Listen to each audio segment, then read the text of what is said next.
रात की ठंडी हवा में कुछ अनकही बातों की गूंज थी।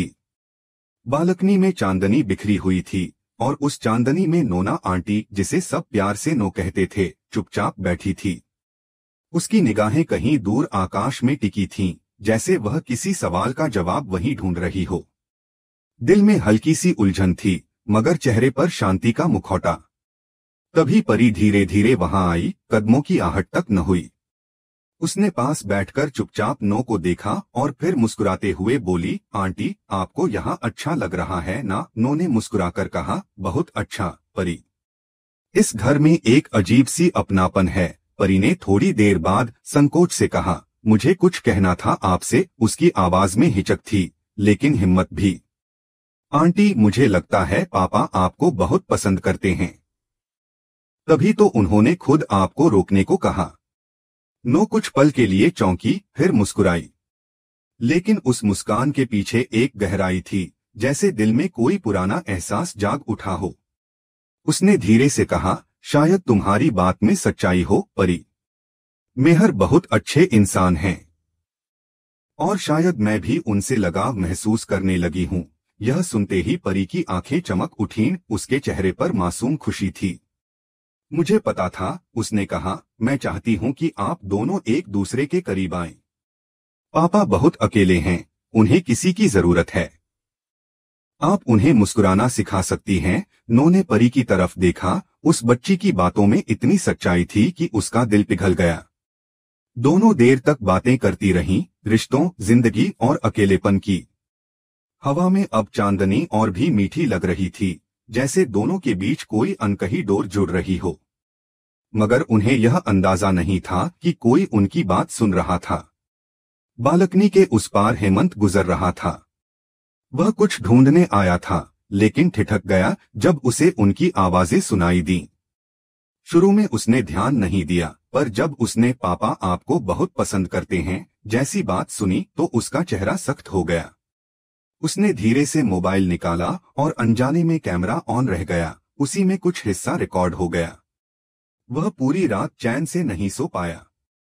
उसके मन में सवाल घूमते रहे, क्या वाकई मेहर और नो के बीच कुछ चल रहा है, या फिर यह सिर्फ एक बच्ची की मासूमियत थी। सुबह का उजाला हेमंत के चेहरे पर भी सख्ती ला चुका था। उसने तय कर लिया था कि यह बात मेहर को बतानी ही होगी। वह सीधा उनके कमरे में गया और बोला, मेहर, तुम्हें कुछ दिखाना है। मेहर ने चौंककर पूछा, क्या हुआ? हेमंत ने फोन बढ़ाया और कहा, कल रात मैंने कुछ सुना और यह वीडियो कैमरे में आ गया। मेहर ने वीडियो देखा, उसमें परी और नो की बातचीत थी। उसकी बेटी कह रही थी, पापा आपको बहुत पसंद करते हैं। मेहर के चेहरे पर पहले हैरानी आई, फिर उलझन।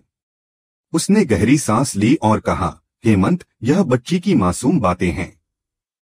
इसमें गलत क्या है? हेमंत ने सिर हिलाया, गलत नहीं कह रहा, पर बातें फैल सकती हैं।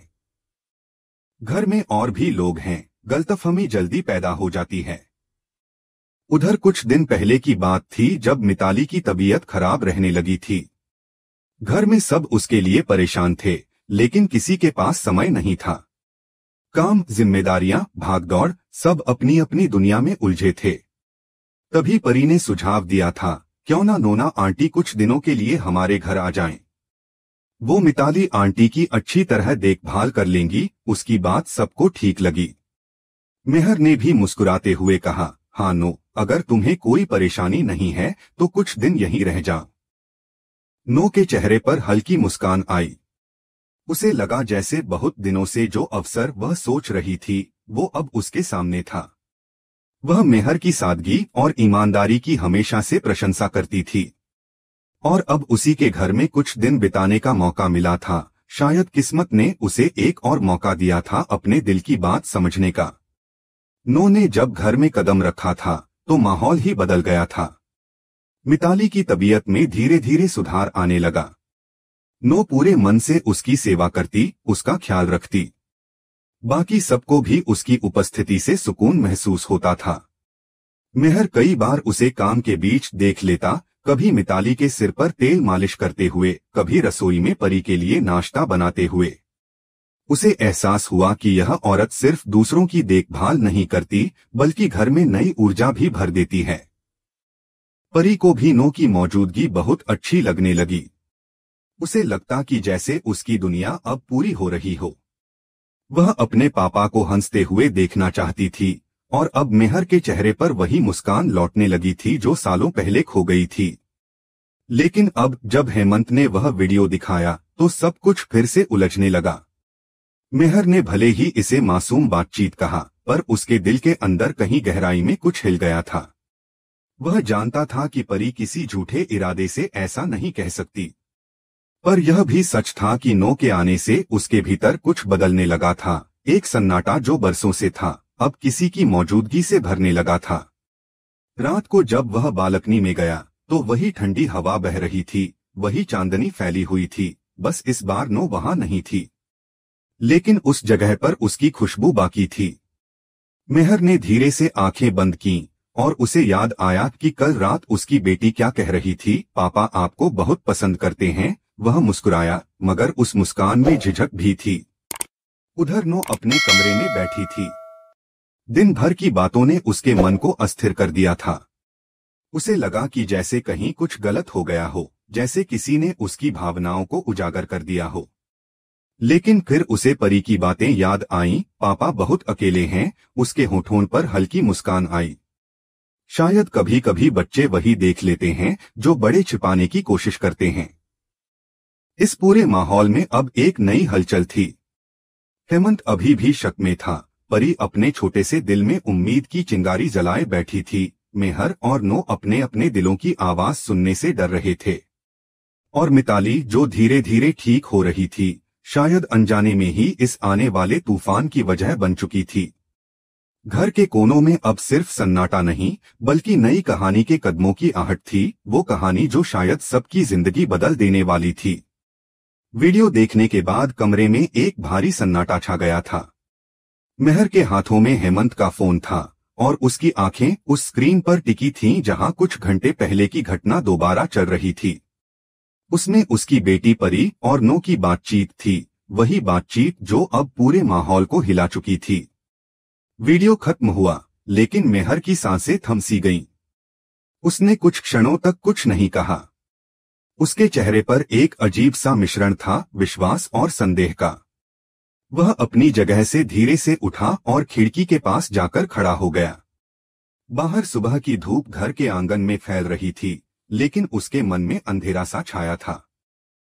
वह सोच नहीं पा रहा था कि किस पर भरोसा करे, अपनी बेटी की मासूमियत पर या उस औरत की नीयत पर जो अब उसके घर का हिस्सा बन चुकी थी। काफी देर तक चुप रहने के बाद उसने खुद को संभाला और नो के कमरे की ओर बढ़ा। दरवाजा धीरे से खुला तो नो खिड़की के पास बैठी थी। उसके चेहरे पर थकावट और आंखों में बेचैनी थी। उसने मुस्कुराने की कोशिश की, लेकिन उसकी मुस्कान अधूरी रह गई जब उसने मेहर की गंभीर नजरों को देखा। नो, मेहर ने धीमे स्वर में कहा, मैं आपकी बहुत इज्जत करता हूँ, लेकिन जो कुछ मैंने सुना है उसने मुझे सोचने पर मजबूर कर दिया है। क्या यह सच है कि आप मेरे परिवार के इतने करीब आने की कोशिश कर रही थीं? उसकी आवाज में कठोरता नहीं थी, मगर सवालों का बोझ जरूर था। नो कुछ पल के लिए चुप रही। उसने गहरी सांस ली और बोली, मेहर, मेरा इरादा कभी किसी को चोट पहुंचाने का नहीं था। मैं बस मिताली और आपकी मदद करना चाहती थी। शायद मेरे जज्बातों ने सीमा पार कर दी, लेकिन मैंने कभी किसी का बुरा नहीं सोचा। उसकी आंखों में आंसू थे, पर वह खुद को संभाल रही थी। कमरे में हवा ठहर सी गई थी। कुछ देर बाद मेहर ने नजरें झुका लीं और कहा, नो, तुम बुरी नहीं हो, लेकिन इस वक्त मिताली की तबीयत सबसे जरूरी है। बाकी बातों को वक्त पर छोड़ देते हैं। उस दिन के बाद से घर का माहौल बदल गया। किसी ने खुलकर कुछ नहीं कहा, लेकिन सबके बीच एक अदृश्य दीवार खड़ी हो गई थी। परी को अपनी गलती का एहसास हो गया था। उसे समझ आया कि उसने जो कुछ कहा उससे अनजाने में सबकी जिंदगी उलझ गई। वह एक दिन नो के पास गई और रोते हुए बोली, आंटी, मैं माफी चाहती हूँ। मुझे नहीं पता था कि बात यहाँ तक पहुँच जाएगी। नो ने अपनी आंखों में हल्की मुस्कान लिए उसे गले लगा लिया। परी, उसने धीरे से कहा, तुम्हारा इरादा अच्छा था, बस तरीका सही नहीं था। कभी कभी हम दूसरों की खुशी के लिए जो करते हैं वही उनके लिए मुश्किलें बन जाती हैं। दिन बीतते गए। मिताली की तबीयत में सुधार तो था, लेकिन उसके चेहरे पर अब पहले जैसी चमक नहीं रही। वह अक्सर अकेले रहने लगी थी। मेहर उसे खुश रखने की कोशिश करता, पर उसके दिल में अब कुछ टूट चुका था। नो अपने दिल के बोझ के साथ चुपचाप घर के कामों में लगी रहती। परी सब कुछ ठीक करने की कोशिश करती, लेकिन चीजें अब पहले जैसी सहज नहीं रहीं। इसी बीच एक दिन सुबह जब सब लोग नाश्ते के लिए नीचे आए तो मिताली का कोई अतापता नहीं था। उसका फोन बंद था और कमरा खाली। कुछ जरूरी सामान भी गायब था। पूरे घर में अफरा-तफरी मच गई। मेहर ने चारों ओर फोन घुमाना शुरू किया। नो ने आसपास के इलाकों में लोगों से पूछताछ की। परी रोने लगी। हेमंत ने पुलिस को सूचना देने की बात कही, लेकिन मेहर ने कहा, नहीं, पहले हम खुद ढूंढते हैं। मिताली इस वक्त भावनात्मक रूप से बहुत कमजोर है। नो धीरे से बोली, मेहर, मिताली बहुत आहत है। उसने जो कुछ सुना उससे उसका दिल टूट गया है। हमें उसे समझना होगा, डांटना नहीं। मेहर ने उसकी ओर देखा। उसकी आंखों में सच्चाई थी। तुम सही कह रही हो, उसने कहा, लेकिन मैं अंगद से बात करूंगा ताकि सब कुछ साफ हो सके। नो ने उसका हाथ पकड़कर रोका। मेहर, अंगद ने जो किया वह गलत नहीं था। कभी कभी हालात इंसान को ऐसे फैसले लेने पर मजबूर कर देते हैं जो जरूरी होते हैं।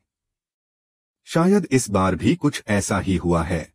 मेहर उसकी बातों में छिपे अर्थ को समझ नहीं पाया, लेकिन उसके शब्दों में एक अजीब सुकून था। इसी बीच रणविजय का व्यवहार भी बदलने लगा। वह पहले हमेशा खुद में खोया रहता था, लेकिन अब मिताली के प्रति उसके भाव अलग हो चुके थे।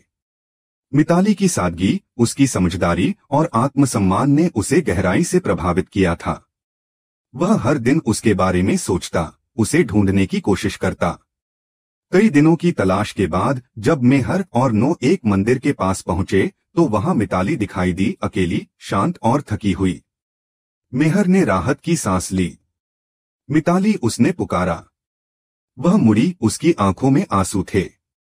नो ने पास जाकर उसका हाथ थामा। घर चलो, उसने कहा, सब तुम्हारा इंतजार कर रहे हैं। मिताली ने धीरे से कहा, घर? क्या वह घर अब मेरा है? उसके शब्दों में दर्द था और उन शब्दों ने मेहर का दिल झकझोर दिया। कुछ देर की चुप्पी के बाद रणविजय वहां पहुंचा। उसने मिताली को देखा और उसके चेहरे पर सच्ची चिंता थी। उसने कहा, अगर मुझे दोबारा मौका मिला तो मैं परी नहीं, तुम्हें चुनूंगा। मिताली, उसकी यह बात सबको स्तब्ध कर गई। नो ने उसकी तरफ देखा। उसकी आंखों में अपराध बोध और ईमानदारी दोनों झलक रहे थे। मिताली ने कोई जवाब नहीं दिया, बस आंखें बंद कर लीं। उस पल हर किसी के दिल में कुछ बदल गया। परी को समझ आया कि रिश्ते सिर्फ चाहने से नहीं, समझने से निभाए जाते हैं। मेहर को एहसास हुआ कि हर सच को समय पर जानना जरूरी होता है, वरना गलतफहमियां सब कुछ बर्बाद कर देती हैं। नो ने खुद से वादा किया कि वह अब दूरी बनाए रखेगी ताकि किसी को उसकी मौजूदगी से दर्द न पहुंचे। और रणविजय, उसके शब्द अब हवा में तैरते रहे, मानो कोई अधूरा इकरार जो वक्त से पहले जुबां पर आ गया हो। घर लौटने पर सब कुछ शांत दिखता था, पर भीतर से हर रिश्ता हिल चुका था। यह वो मोड़ था जहां क्योंकि सास भी कभी बहू थी की कहानी एक नई दिशा पकड़ने वाली थी, जहां प्यार, गलतफहमी और आत्मसम्मान एक साथ टकराने वाले थे और हर किरदार को अपनी सच्चाई से सामना करना था।